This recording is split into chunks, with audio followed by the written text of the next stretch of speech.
Welcome back, everybody, to Poddin My Noggin. This is CK Sims, and thanks again for tuning in. This week, it's just me. Now, last week was a lot of fun with Jen Lord. If you haven't seen that one yet, I would definitely check it out. But this week is just me, and I think that that's enough. So we're going to talk about something today that I feel pretty passionate about, and that's change. It has nothing to do with change management, which I'm also certified in, but um, it's the kind of change that's not external because we have absolutely no control over that. But it's the kind of change that happens within. And so I want to get into it with you because I feel like this is a topic that could definitely help a lot of people. And knowing that change is possible. So we're going to get into change today. And we're going to start back many moons ago, like many moons ago, when I was a child. So as a child, for me, I had a big personality similar to who I am right now. And with a big personality, you know, in a very small rural town, community village, really, in Newfoundland, with preacher parents, we were not properly paired, if you will. Um, my parents didn't know what to do with me. Most people did not know what to do with me. I had a big personality. When I was a kid, I was very young. I had a very big vocabulary for that particular age. Loved reading. My father worked about an hour away, and like I remember, for the beginning part of my childhood, he would bring home books almost every single day, and then he or my mother would read them to me. So loved reading even back then. And that love of reading stayed with me throughout life. There was obviously a gap in time when I wasn't reading, but and then writing, you know, I think that that's where the initial part of wanting to be an author came from, is the being able to create these sort of places, these sort of stories where people can get lost in. So I think that that's where becoming an author and that passion and that dream really came from. Now, also with being having a big personality, being a preacher's kid, and also being feminine. I've always been feminine my whole life, and it's something that I really struggle with, even to today. This is my third podcast, so I have edited 2 podcasts, and watching back those podcasts have been both equally painful and then equally healing as well. And I'll explain that to you real quick. It's just, for me, being feminine as a child, I was bullied relentlessly. And we changed schools so often, not because of performance issues, but because my parents were ministers. So we took a new church every 1, 2, or 3 years. So I always felt like I was the new kid. I was made fun of, you know, by my brother. I was made fun of by kids at school really rudely.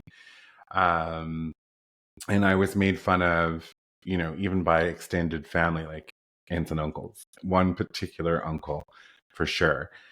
And so being feminine, and then knowing from a young age as well that I was gay. At first, I didn't know what that was. I was just, you know, different.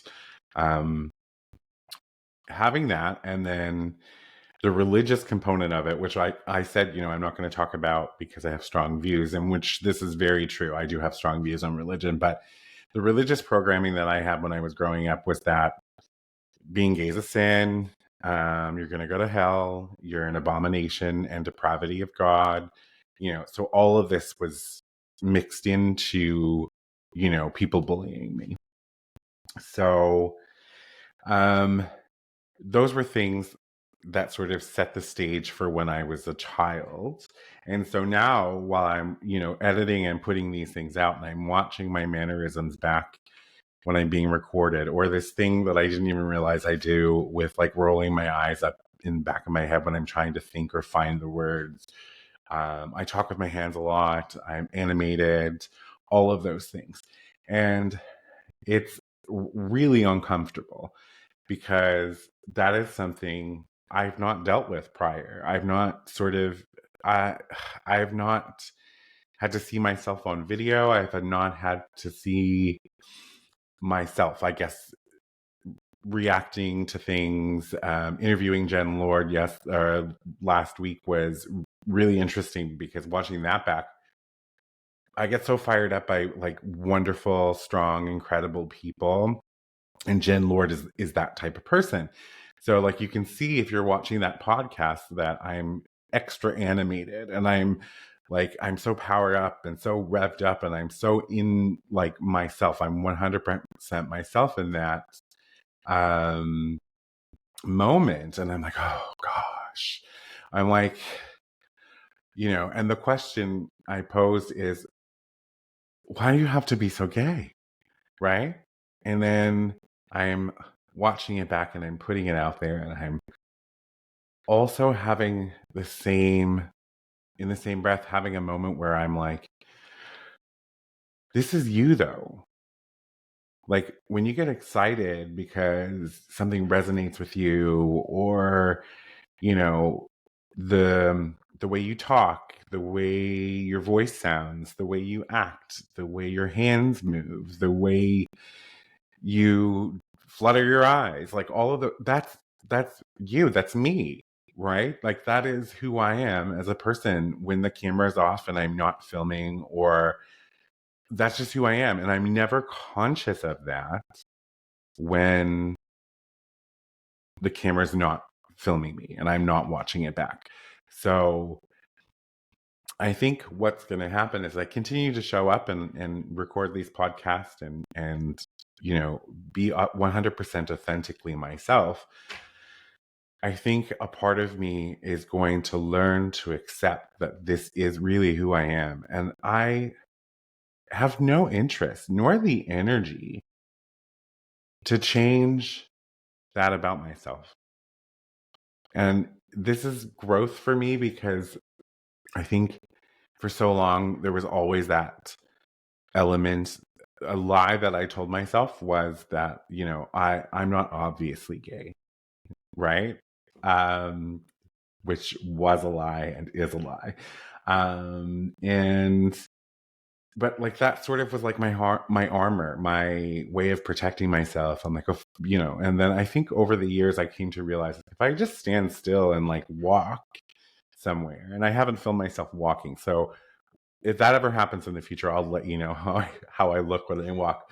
But it's just this is who I am. And someone we're going to talk about in a little bit helped me really realize that after they viewed my last podcast. And so I think I don't have the energy to change my mannerisms. This is 42 years of mannerisms. This is 42 years of voice. Like I don't remember a time when I didn't talk like this. Some people think that gay people put it on. I've never made a conscious effort. Well, that's kind of a lie. I will, but we'll talk about that in a future podcast. There was one time I dialed it up for a guy, actually, my first date.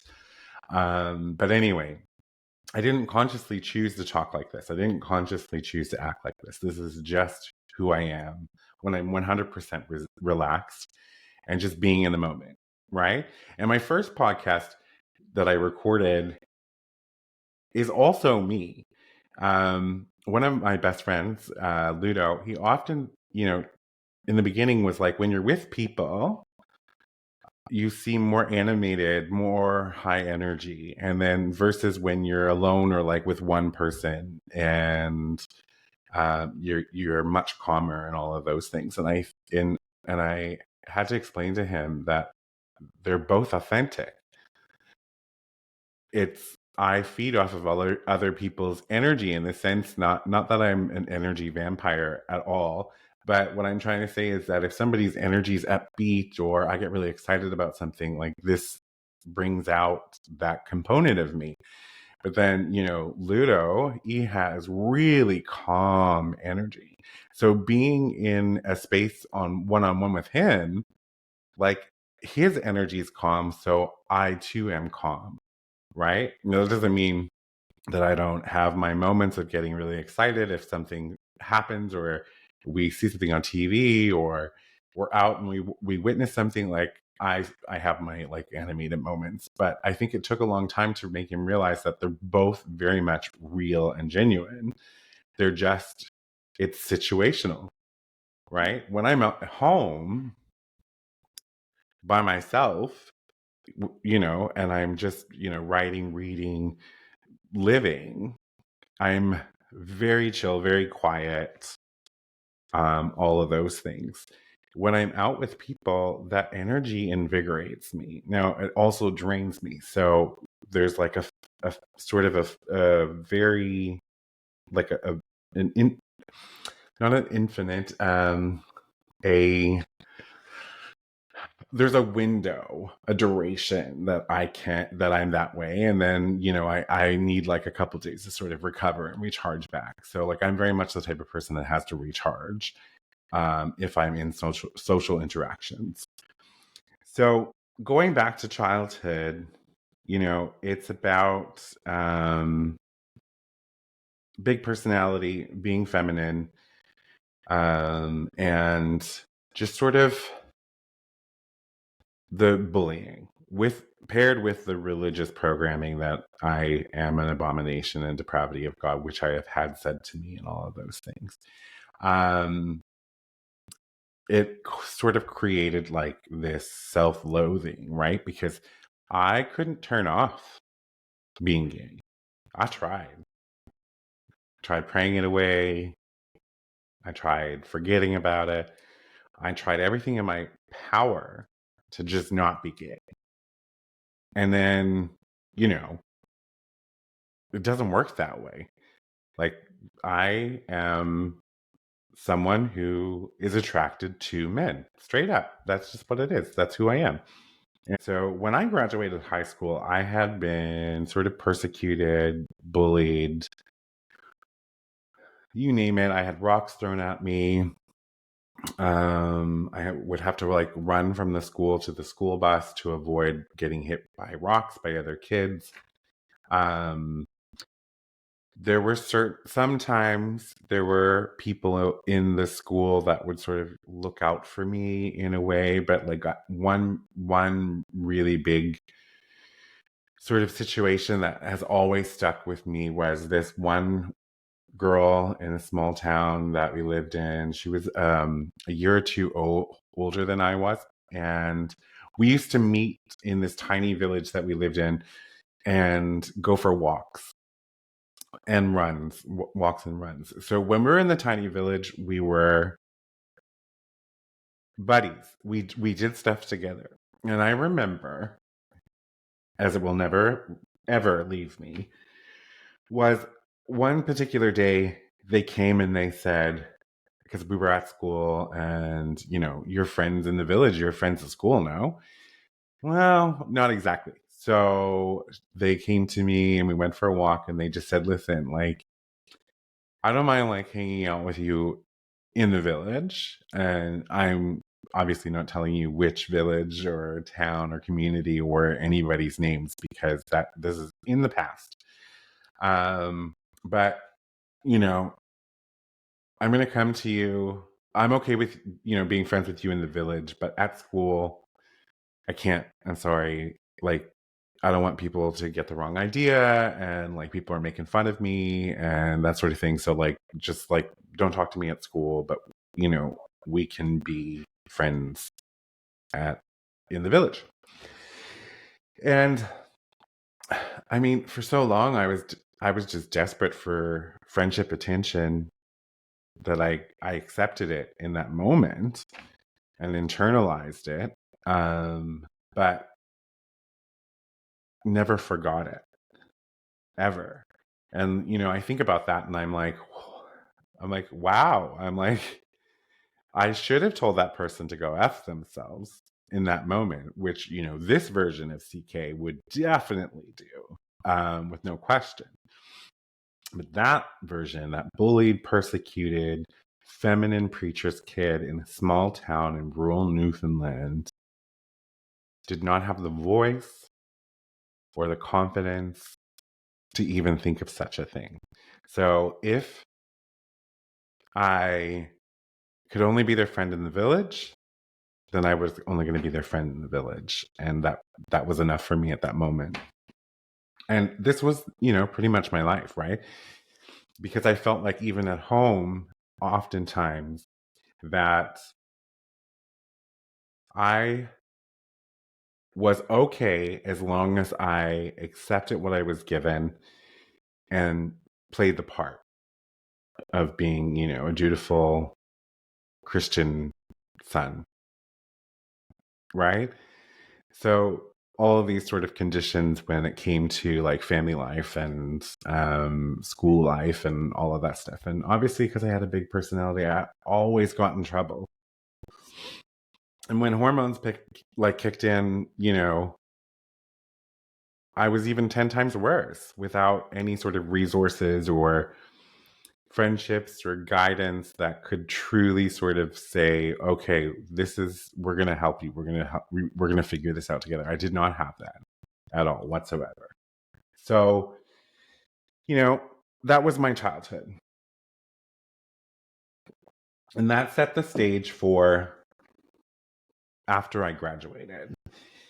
And so this is where things kind of go a little bit dark, because after I graduated and I moved into St. John's, Newfoundland, which is the only city.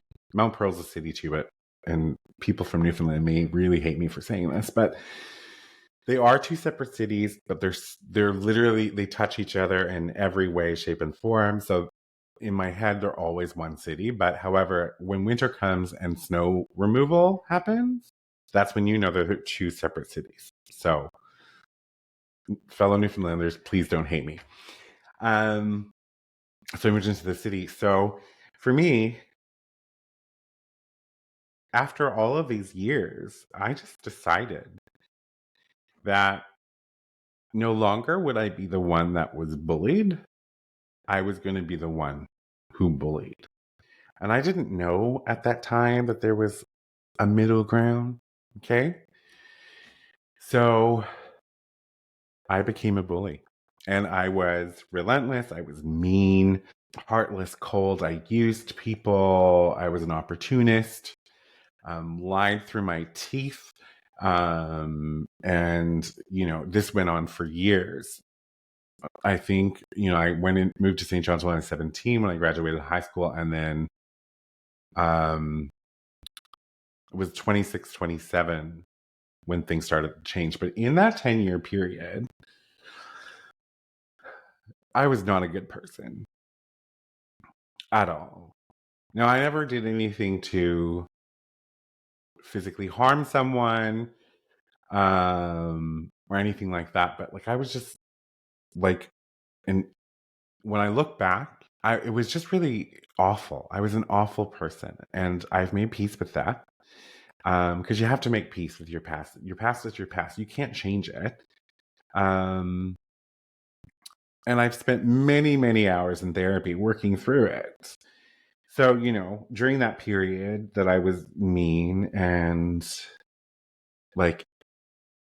super gay, and which is nothing wrong with that for anybody listening, just saying I was over the top. I got involved with the wrong crowds and the wrong people, but I was an instigator. I wasn't a victim in any of this.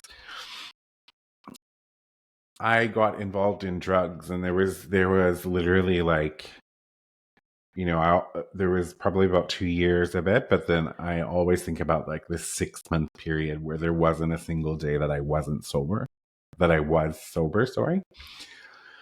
And nothing like needles or any of that, but like we're talking, ecstasy, K, cocaine, some crystal meth, um, stuff like that, party drugs, if you will. And I partied a lot, like an incredible amount of partying.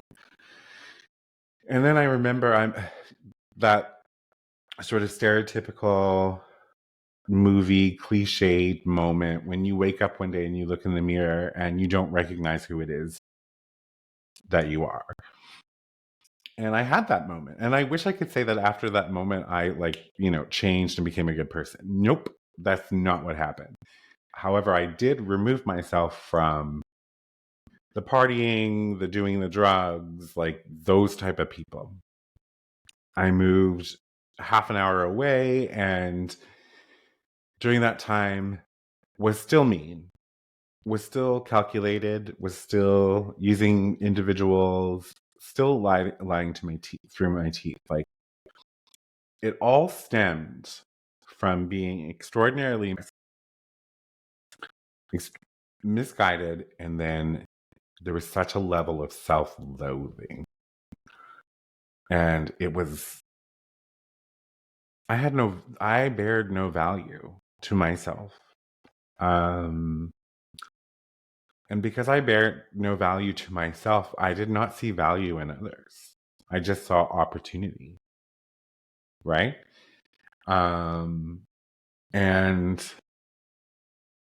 it was just a really lonely decade, sense of there were a lot of wonderful and incredible people that I met during that 10 years who were so kind to me and so incredibly wonderful and generous and giving and helpful and incredible. Maybe I've said that already, but there were so many that if I could have understood those connections at that time, I would have been rich just by the connections and the relationships. But I didn't. So we did the drugs.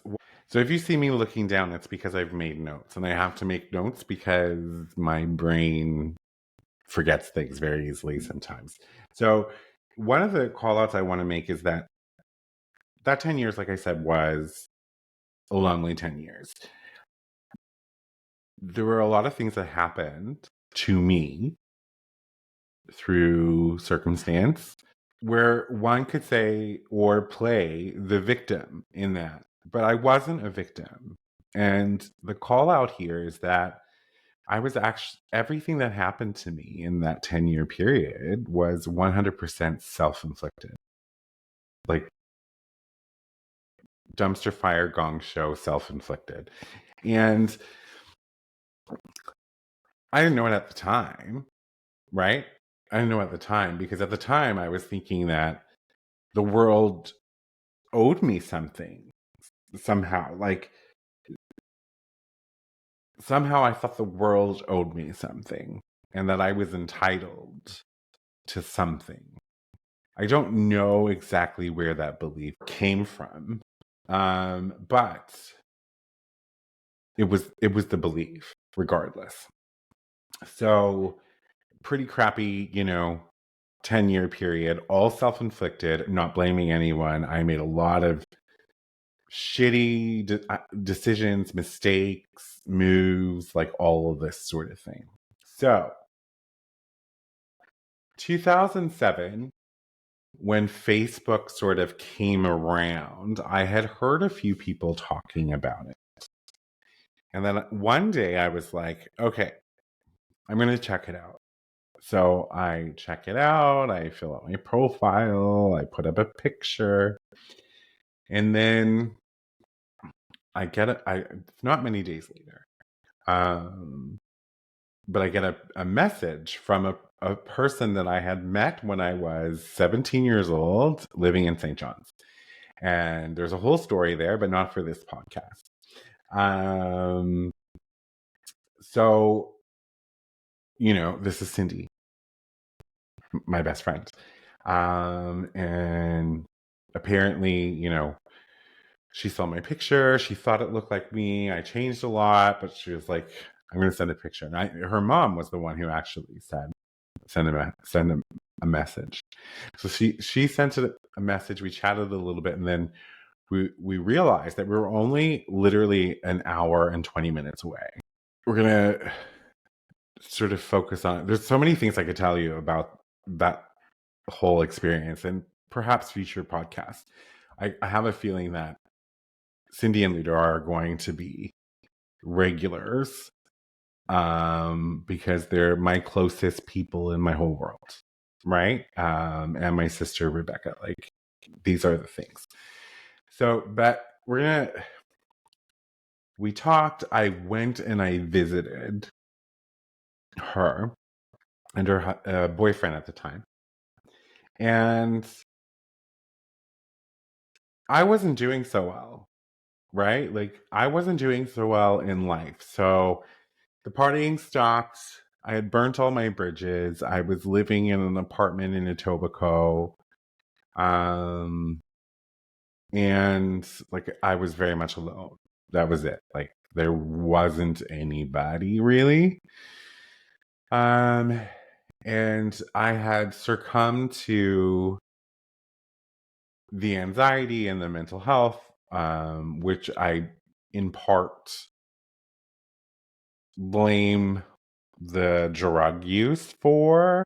I've never spoken to a doctor about it, like whether there's a correlation, but there has to be. Like I use ecstasy and MDMA and ketamine and all of that stuff like it was water, and it has to do something to your brain. But anyway, so here I was, state of depression, state of anxiety.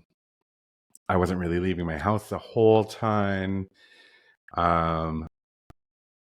This was a big deal. Anyway, long story short, I went to visit them. And in the weekend that I visited them, they had thrown a party with people that they were friends with. And I had such an incredible time. There was no drugs.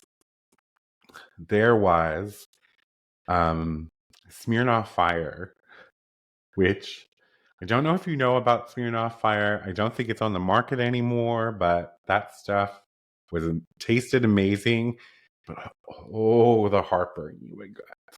So there was Smirnoff Fire. So there were some drinks and that sort of thing. And we had such a wonderful time. And then I went back home to my little apartment alone. And I had this epiphany that I wanted a life like that. I wanted to be around like normal people who had normal lives, and that seemed healthy. Their lives seemed healthy. Their relationships seemed healthy. There wasn't drama. There wasn't drug use or shady situations or sketchy situations. Like it was very normal. And I realized I wanted that. And then I realized that the only way I was going to have that is if I faced facts. And prior to this situation, which I'm going to say something now that's going to sound very contradicting, and that's fine. But like the fact that I didn't want to go on medication, okay? I was avoiding it.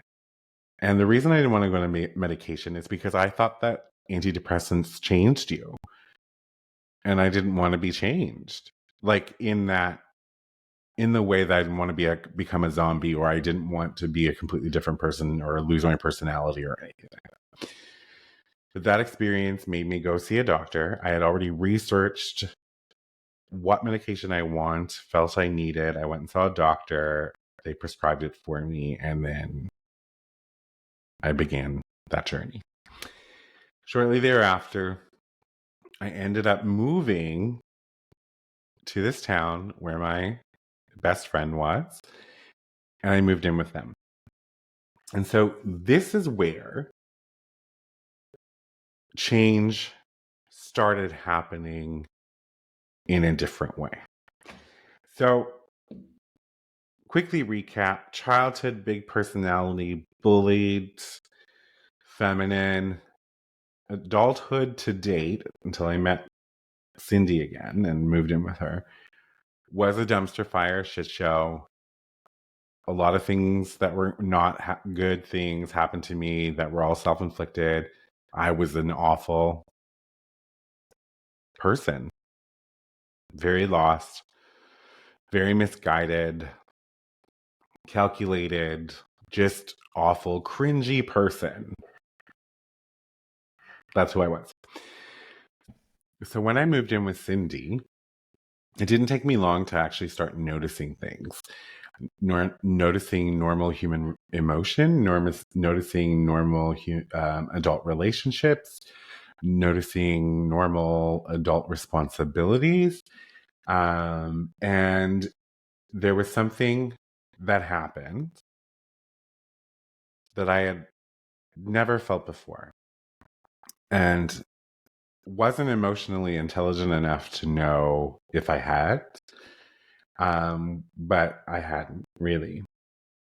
So, and Cindy would roll her eyes at this because she will say to you that I did all the work, not her. And I will tell you that that is true. I had to do the work. I had to make the change. I had to go through the fire to figure it out. But Cindy gave me something that I never had before. And you know, as an adult now, looking back as being a child, perhaps I did have it. However, it didn't feel like it in the moment. But Cindy gave me unconditional love. And what I mean by that is that there was nothing that I could do that would make her stop loving me. And believe me, I tried. Obviously, if I were to harm her or her loved ones, her dog or anything like that, or harm somebody, you know, that makes sense to me. But she accepted me for me, like 100%, for all my screw ups and fuck ups and bad decisions. And because, you know, things didn't happen like with the snap of a finger. Change takes a long time to implement and, you know, to make sustainable.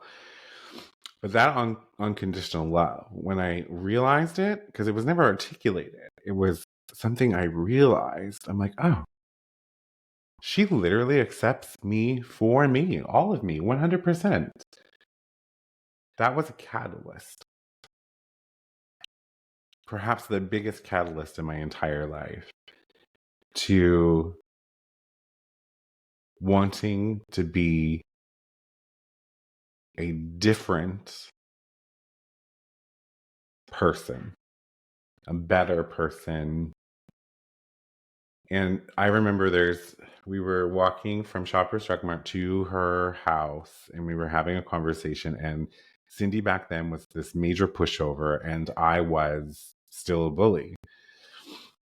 And we had this just conversation about how she could do better with standing up for herself, like shifting more towards where I was at.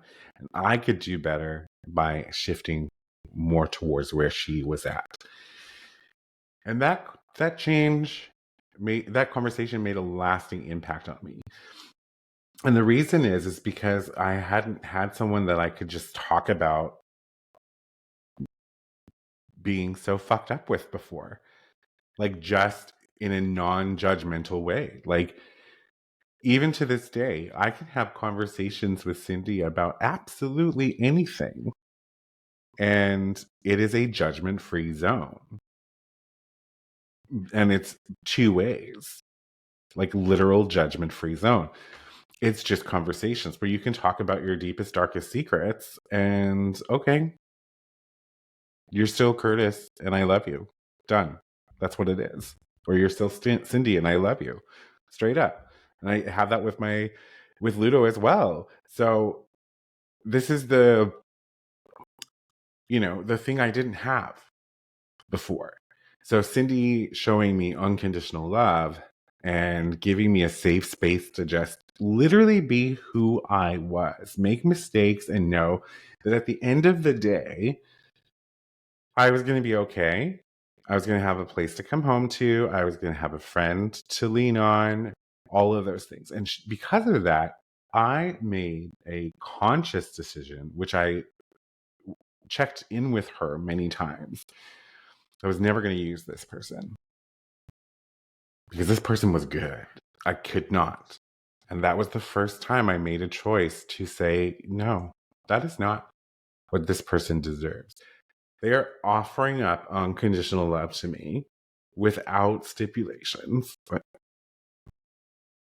I am not going to use them. I am going to be the very best person I can be for them in a friendship. And so we can talk about it. I mean, I don't want to, for you to be here for the next 28 hours while I tell you about all of the different things.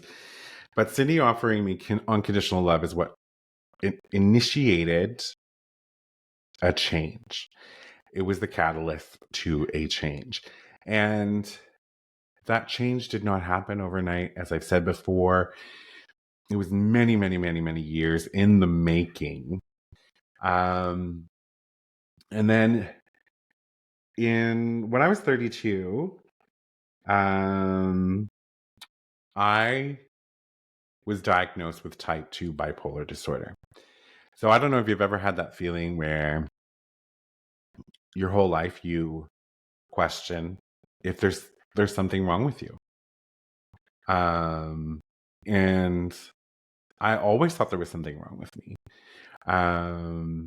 There had to be something wrong with me for the way that my brain worked and the way I processed information and all of that stuff. Anyway, I went to see a psychiatrist because I was having neurological issues. And we had 10, 12 sessions, an hour long. And then on the last session before treatment began, I went back and we sat there and we talked about things. And then he was like, okay, so based on the testing, based on the conversations that we've had, going back as far as I could remember, my earliest memories, all of those things, you have type 2 bipolar disorder. And in that moment, I was like, huh? I'm like, no. And I remember leaving there sort of like, what? I don't like this. I don't like this. And then it took me a little while and also conversations with Cindy to realize that all of these years that I thought there was something wrong with me, there was in fact something wrong with me. And I wasn't broken. I just functioned differently. So, the sad part about this piece of information is that after finding out that I was type 2 bipolar, I did the best I could with making a decision to not let this define me. Researched the heck out of it, read stories, articles, everything you possibly could about type 2 bipolar disorder, how it manifests, like what the triggers are, like what's going on with me. But the other side of it was medical professionals now thinking, okay, well, he has type 2 bipolar disorder. We're going to put him on every piece of medication that we can think of. And this snowballed. And I was still depressed and had SI, before all of this. And I'm going to have to add a trigger warning to this now. But and anxiety as well before all this. And then they put me on the medication, and then I literally became a zombie, like a walking zombie.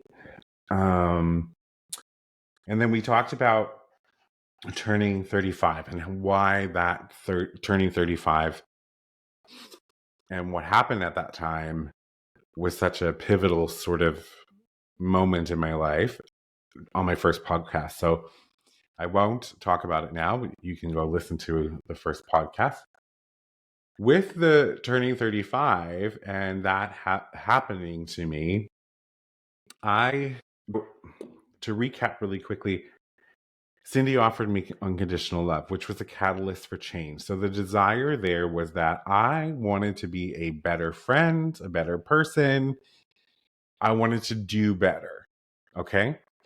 And Cindy was my sort of guidepost in that because Cindy's an incredible human being.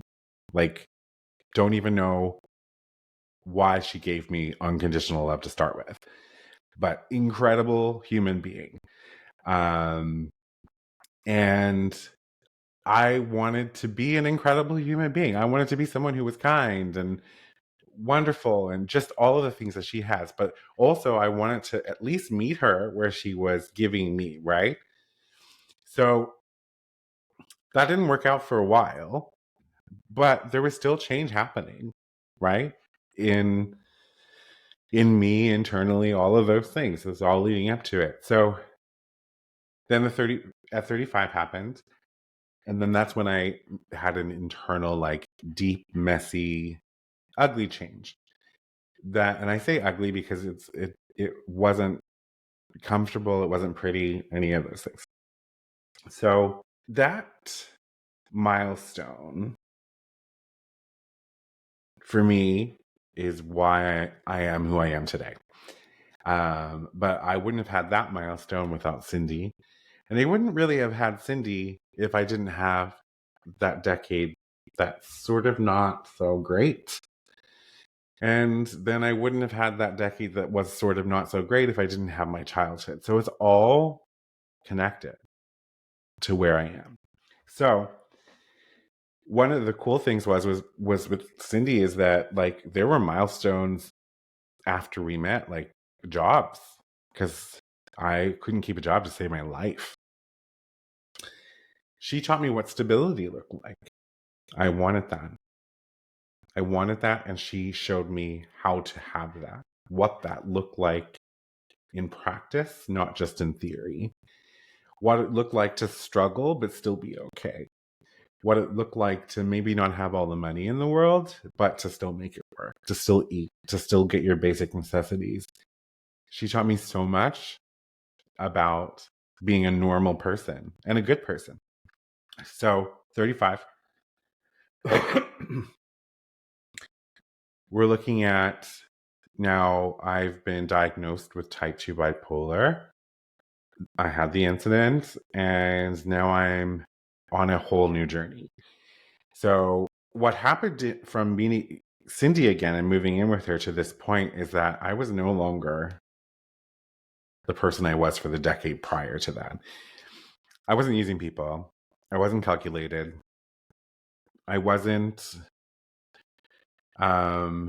doing bad things. I wasn't making as many bad choices or as many bad decisions. Like, I had come down a lot and reframed myself quite significantly.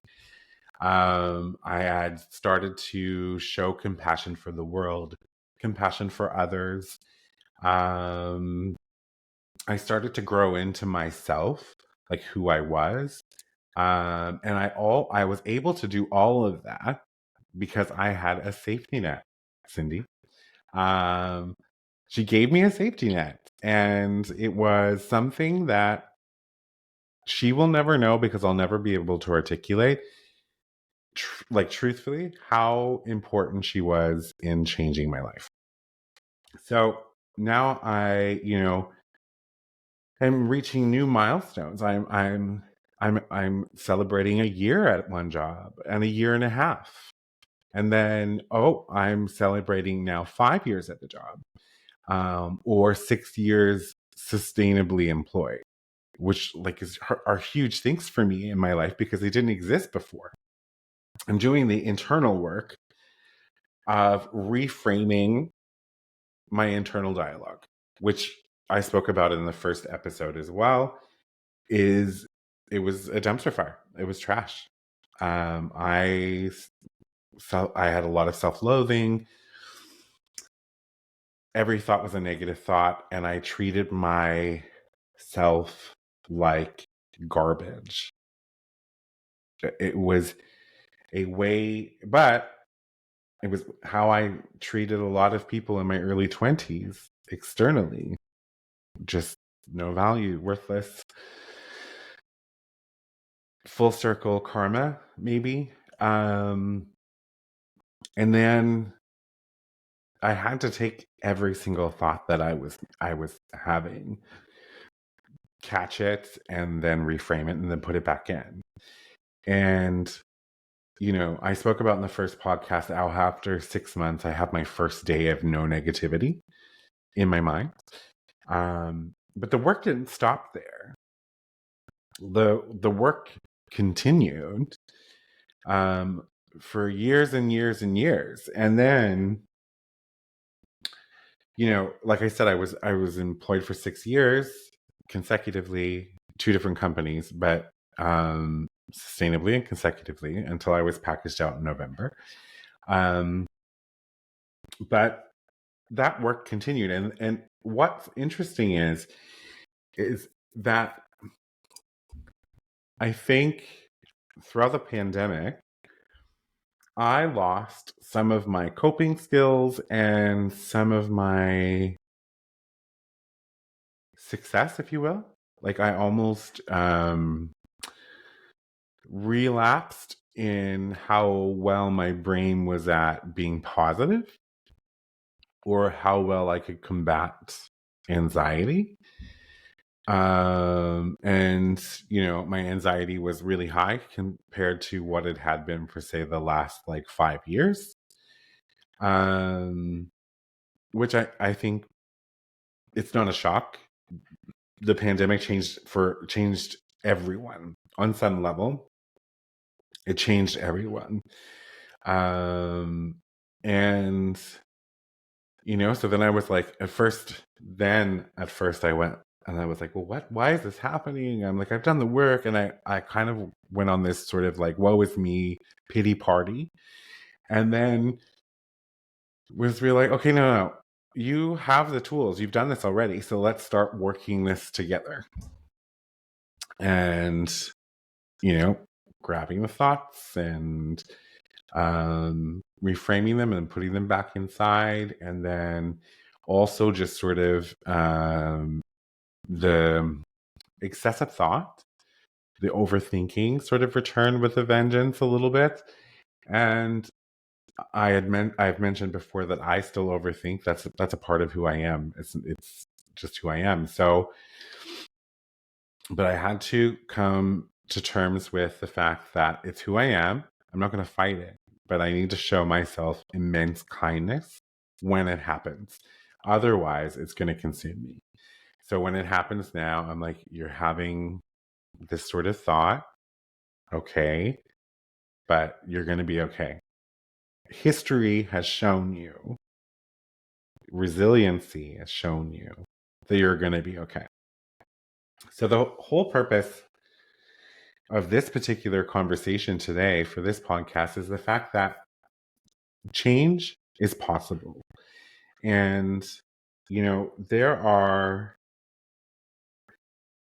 so many people out there who have made mistakes, who have lived lives that maybe they're not super proud of. And I want you to know that change is possible because, like I said, I went through all of these stages, and sure, not everyone's going to get a Cindy, right? But not everyone needs a Cindy to tell them they want better or they can do better. I just happen to need a Cindy in that particular period of my life. And her unconditional love is what changed me. So wherever you are right now, if you're living a life that you're not super happy with, or if you want to be better or in any way, shape, or form, you can do it, because I am living proof. And, right now I'm just some dude on a podcast who could be, you could think, oh, he's faking it. And that's fine. You can feel that way. I do have the receipts because I've worked for 5 years with the same people, and those people know who I am just by a default. I'm kind, I am compassionate, I am caring, I will go the extra mile to build you up. That's where I find my joy. I want people to feel good. I want to praise people, and I am working on doing that for myself as well. And that's the part of stepping out from behind fear. Like, that's my way of doing it for me. But the person I am today is a happy, aware, so completely different than I was when I was in my 20s, than I was prior to 35. And it's not immediate. It's not, you don't flip or snap your fingers and it happens.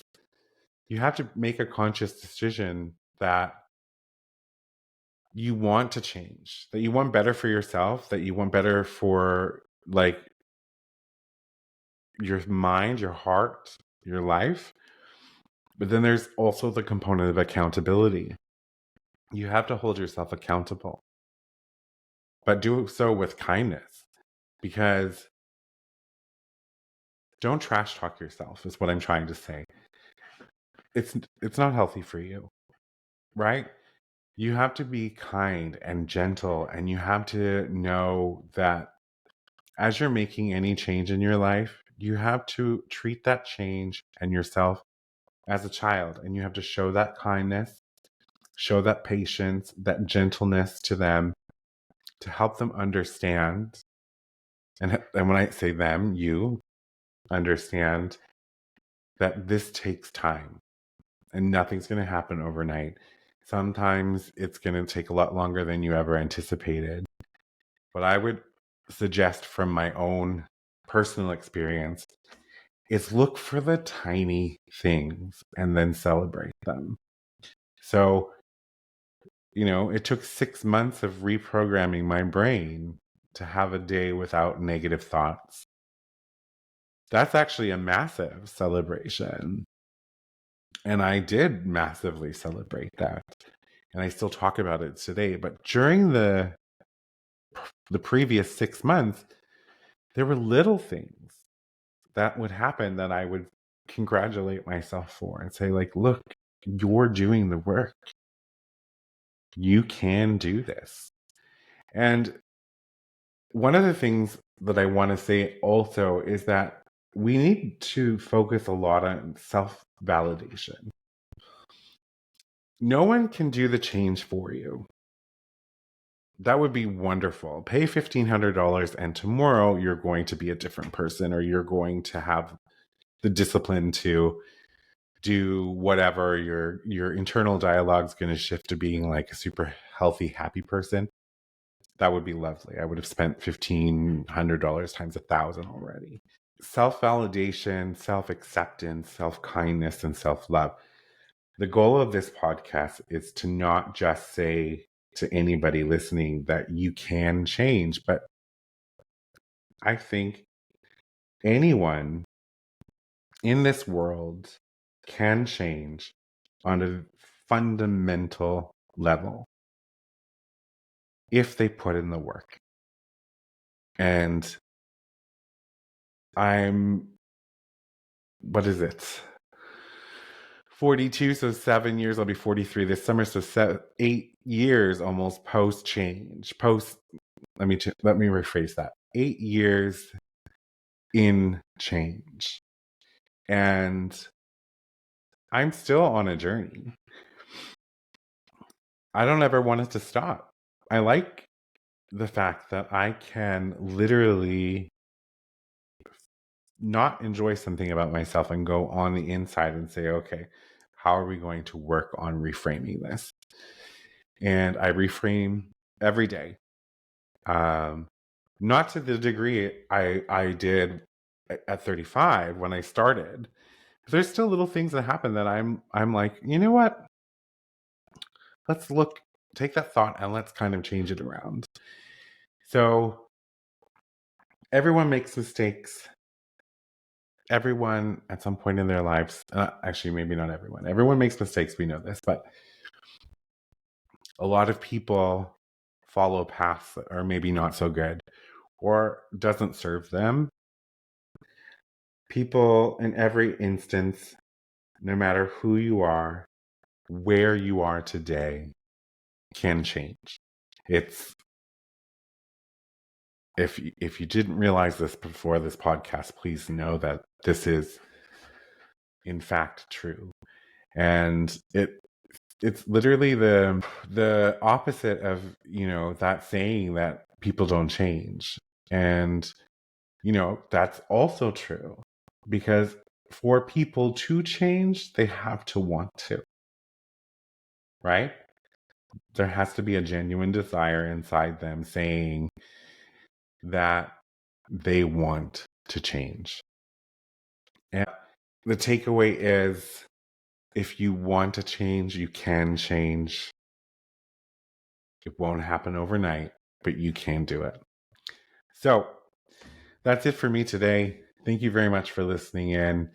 You can, as always, follow me at author CK Sims on TikTok and Instagram. You can view the video version of this on YouTube, same handle. And this podcast is out wherever podcast airs.